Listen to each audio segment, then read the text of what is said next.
આજે આપણે એકદમ ઇઝી રીતે પરવળ બટેકાનું શાક બનાવવાના છીએ અને આપણે પરવળને ભર્યા વિના એકદમ સરસ ચટાકેદાર મસાલાવાળું બનાવીશું। તો તેના માટે અહીંયા મેં ભરેલા મસાલાની રેસીપી તમારી સાથે આગળ શેર કરેલી છે। તો એ શેકેલો મસાલો મેં સ્ટોર કરીને રાખ્યો હતો। તો તેમાંથી આપણે 5 ચમચી જેટલો મસાલો લઈ લઈશું। પછી આપણે તેમાં 1 ચમચી જેટલું તેલ એડ કરવાનું છે। 1 ચમચી જેટલી ખાંડ અથવા તમે ગોળ પણ લઈ શકો છો અને અડધા લીંબુનો રસ એડ કરી દઈએ। તેમાં થોડા લીલા ધાણા આ રીતે આપણે કટ કરીને એડ કરી દઈએ। તમે જો લસણ ખાતા હોય તો અહીંયા તમારે લસણની પેસ્ટ પણ એડ કરી દેવાની।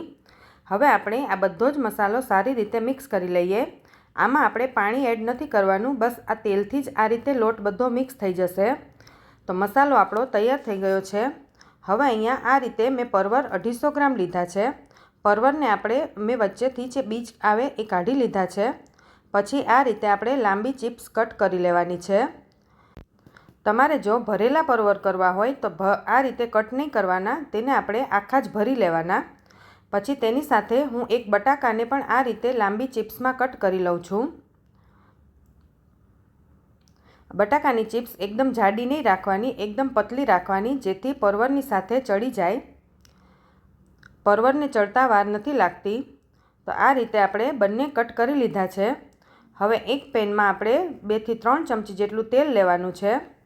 પછી તેમાં તેલ ગરમ થાય એટલે આપણે થોડી રાઈ એડ કરી દઈએ, થોડું જીરું એડ કરી દેવાનું, થોડી એવી હિંગ એડ કરી દઈએ અને આપણે અડધી ચમચી જેટલી હળદર એડ કરી દેવાની। પછી આપણે જે પરવળ અને બટાકા કટ કરીને રાખ્યા હતા એ એડ કરી દઈએ અને તેને આપણે તેલમાં સારી રીતે સાંતળી લેવાનું છે। આ શાકમાં આપણે પાણી એડ નથી કરવાનું, તેને આ રીતે આપણે તેલમાં જ ચડવા દેવાનું છે।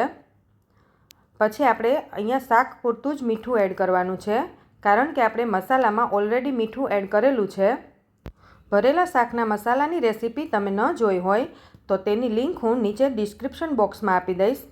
તેમાં આપણે બધું જ એડ કરેલું છે, એટલે અહીંયા આપણે શાકમાં કંઈ જ વધારે એડ નહીં કરવાનું આવે। હવે આ શાકને આપણે ઢાંકીને 3 થી 4 મિનિટ ચડવા દેવાનું છે। આ શાક તરત જ ચડી જાય છે।